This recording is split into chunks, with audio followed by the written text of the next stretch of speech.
It's only an incentive. Ecstasy is only an incentive. If it's painful, would you do it? No. So you feel blissful and ecstatic, that's only an incentive, that's not the goal.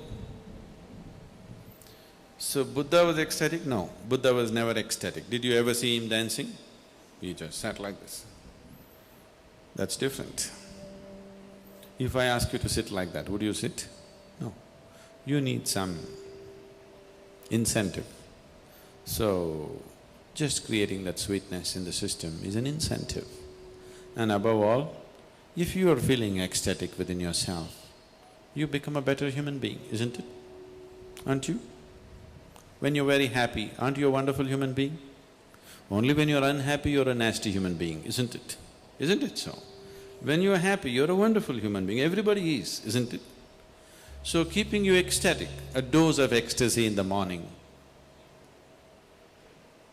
the world is feeling better. If everybody in Hyderabad started off in an ecstatic way in the morning, Hyderabad would be a wonderful place, isn't it? They start with tension, so it's something else is happening.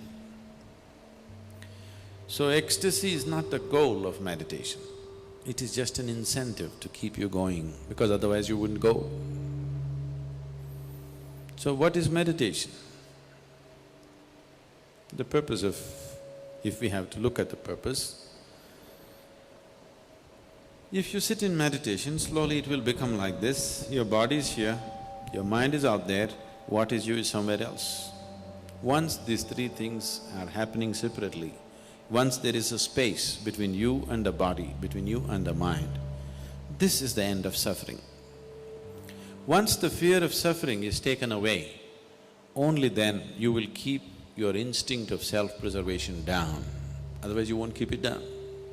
As long as the fear of suffering is there, you will not keep the instinct of self-preservation down. The only reason why you are naturally not spiritual is because you have empowered your instinct of self-preservation too much. All the time it is trying to make you like a bubble in the world, separate bubble, not willing to mix with anything. So unless you keep your instinct of self-preservation down, you will not become spiritual in any way. You will not know life as one happening. You will always be an individual, trapped. Have you noticed even in your general life, when you're very happy, you keep your guards down? Isn't it so? When you're unhappy, fully shielded. When you're happy, little down, isn't it? When you're very happy, it's all down. Have you noticed this? So this is the reason why you're willing to be happy only among certain people. Because you don't know how to be just happy and still know where to stop life when it has to be stopped. You're willing to be happy only with 5 people in your life because you think that is the only safe atmosphere where you can be happy, because you have always understood happiness as a certain vulnerability.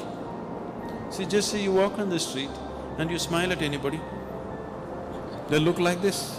Why? What's their problem smiling back at you? What are they going to lose? They think if I smile, he may exploit me. How will he exploit you? If he comes to pick your pocket, you can stop him.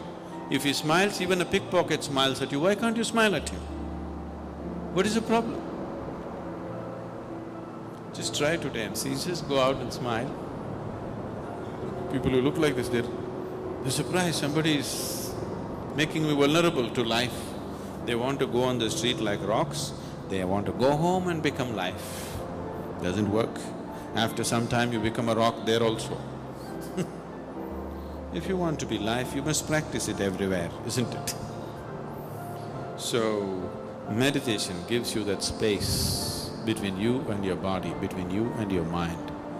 Whatever suffering human beings have known, it has either entered them through the body or through the mind. Do you know any other kind of suffering? There are only 2 kinds of suffering, isn't it? Once you have a distance from these 2 things, this is the end of suffering. Once the fear of suffering is taken away, only then you are willing to venture into other dimensions of life. Otherwise, no matter what I tell you, you're only looking for safety.